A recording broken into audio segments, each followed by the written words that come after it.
going to spend this video talking about dividing with decimals, right? And so here's the first big idea. If we're dividing whole numbers, what we used to do is if we had something like 8 divided by 4, right? So let's bring this up and we'll say if we had something like 8 divided by 4, right, that looked like this, okay, we would say, okay, 4 goes into 8, goes in 2 times 4 is 8, right? We'd subtract, no remainder, and that's the answer. The answer is 2, okay? But if I had something like 9 divided by 4, let me just replace this with a 9, right? And I came in here and I made this a 9, okay? When I did my subtraction, I'd say 9 minus 8, oh, look, there's a remainder, right? Now I have this extra 1 here. So what I'd end up saying is something like there's 2 with a remainder of 1, or when we got to fractions, we were able to say, oh, that was a 1 out of 4, and we turn this into 2 1/4, okay?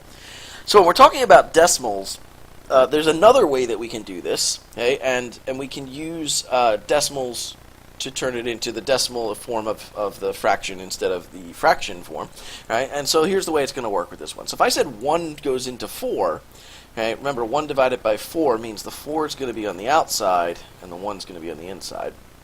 Okay, I would say 4 goes into 1 0 times, right? 0 times 4 is 0. Do my subtraction. Right, and now here's what the new thing's going to be. I'm not going to say, oh, 0 remainder 1, because that's just kind of like, why did we just do that? We wasted our time. We didn't do any division. Okay, so what we're going to do now for decimals, there's going to be no such thing as a remainder. What we're going to do instead is we're going to say, keep adding zeros until the end of the number, until you either have no more remainder, until you kind of get 0 at the bottom, or until you start seeing repeating happen. Or, you know, sometimes it'll kind of all work out for you. So let's see what happens. So what I'm going to say now is, okay, well, 4 went into 1 0 times. I still have this 1 left over. I didn't get a 0 down here, so I'm going to put a decimal point, okay? And I'm going to put a 0, right? 1.0 is still 1, right? But now this gives me something to bring down. Well, 4 goes into 10 twice, okay? This decimal point is going to move right up. Okay, so this is why organization is important. We want to make sure everything lines up real nice. Okay, so this is 2 times 4, which is 8. Okay, I'm going to have to slide down and give myself some space. Okay, I'm going to do my subtraction again with a 2. Well, I still didn't end up with a 0 at the bottom. Okay, and so now with this one I'm going to say, here's another 0. Okay, 1.00. Well, that's still 1. I'm not changing anything. I'm just giving myself something to bring down. Okay, 4 goes into 20 5 times. 5 times 4 is 20. And now I'm done. I'm not going to keep going because I don't have any more remainder at the bottom. Dividing using decimals, there should not be any remainder. So what we're saying is 1 divided by 4 is 0.25. Oop, I said 0.24. Okay, 0.25. Okay, and that would be our answer. Okay, so that's the one case we actually say we're going to keep going until there's no more remainder at the bottom. We're going to keep bringing down zeros until we finally get to a point where the problem ends. Right. The second possibility is maybe it will never end, and so I'm going to use this example to show you. If I do 1 goes into 3, I'm going to say 3 divided by 1. Okay, and we're going to do the same thing. 3 goes into 1. It doesn't go in at all. It goes in 0 times. 0 times 3 is 0. Okay. And you can do that. So if you want to skip this first step, okay, because it's always going to end up happening like this, so let's kind of make our lives a little easier. We know this is going to happen. We're say 3 doesn't go into 1, so I'm going to put the 0 up there, and then I'm going to just kind of add this on and say, oh, now 3 goes into 10 3 times. 3 times 3 is 9. Okay. 10 minus 9 is 1. Let's bring down a 0. 3 goes into 10 3 times. 3 times 3 is 9. Okay. Subtract, still a remainder.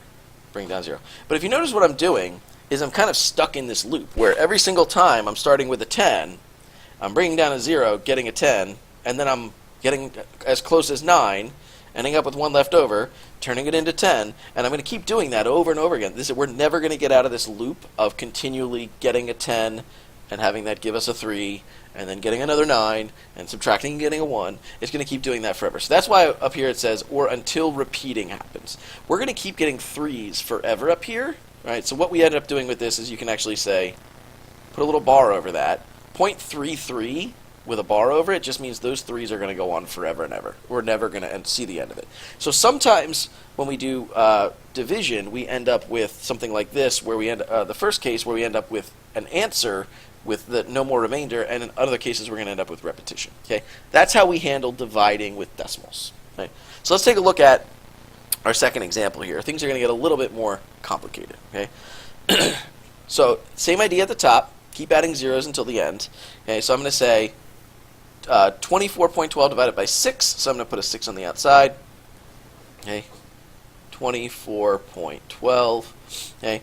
The only case here is that because a decimal point already exists, it's going to go right above where it used to be. So 6 doesn't go into 2, so I'm going to skip that. 6 goes into 24 4 times. 4 times 6 is 24. Okay, subtract, get a 0. Okay, I'm going to bring down my next spot. Okay, this says 0, 1. Well, 0, 1 is just 1, right? So I'm going to say 6 goes into 1. Well, 6 doesn't go into 1. There isn't enough there. So I'm going to say 0. 0 times 6 is 0. Okay. Subtract. And then I'm going to bring down a place. So remember, I just brought down the 1. Now I'm going to bring down the 2. Okay. 6 goes into 12 twice. 6 times 2 is 12. There it is. No more remainder. All right. So in this case, we ended up having to put a 0 in the middle because I tried to do 6 into 1. That didn't work. I needed another decimal place, right? So let's try one more. 72.45 divided by 20. So I'm going to say 20 into 72.45. 20 doesn't go into 7. So again, I'm not going to put a 0 up here. I'm just going to kind of move along and combine the next digit. So 20 goes into 72. Well, I can go 20, 40, 60. Can't go any further. So it looks like 3 whole times. So I'm going to say 3. Okay. 3 times 20 is 60. Okay. So that ends up being a 12. Okay. 20 doesn't go into 12, right? So I'm going to put a 0 here, and I'm not going to forget that the decimal point was here, so I'm going to place it right above it. Okay, so I end up getting a 0 here, 0 times 20, okay, and I end up with 1, 2, bring down the next decimal place, 4. Okay, so now I'm going to do 20 into 124. So again, I'm actually using my fingers now. You can't see this. 20, 40, 60, 80, 100, 120. Well, I have 6 fingers up right now, so I got up to 120. I couldn't go any larger, right? Because 124 is where I'm trying to get to. So I ended up with 6 whole 20s. Right? I'm going to need more space down here, so let me move down. Okay. So 6 times 20, we just said was 120. And now I end up doing subtraction and getting a 4. So again, I'm at a case where I'm like 20 into 4. Well, wait, 20 into 4 doesn't go, so I'm going to put another 0 here.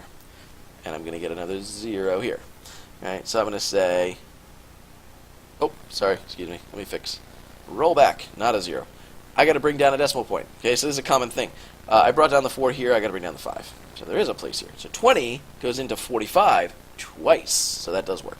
So be careful about that. So sometimes you get so wrapped up in the subtraction, and I'm as guilty of this as anybody. Okay, 20 wasn't trying to go into just the 4, we need to bring down our next decimal place, right? So 20 into 45 goes twice. Okay, 2 times 20 is 40. Okay, so I'm going to subtract and get a 5. Okay, and then I'm going to say, well, wait a second, I got nothing else to bring down. I just brought down that 5. So this is where we start tacking zeros onto the end. Now I have something to bring down. Okay, 20 goes into 50 twice. Okay, 2 times 20 is 40. Okay, okay, I end up with 10. And then I have to bring in another 0. 20 goes into 100 5 times. Okay, so I end up with this number here, 3.066255, because when I do 5 times 20, I get 100. And there's my 0. Okay, so again, this is a little bit tedious. It's definitely way more work than multiplication was, because you have to keep everything very lined up. Colors are nice, and again, you can see me like even just bringing down numbers. You can do something like this to keep track of what you've brought down and what you haven't to make sure that everything comes down. Right? So in this case, we end up with this decimal 3.06225. Okay, so I'm going to pause, and in the next video, we'll talk about doing some more division using our tens again. Okay, and we'll move on from there.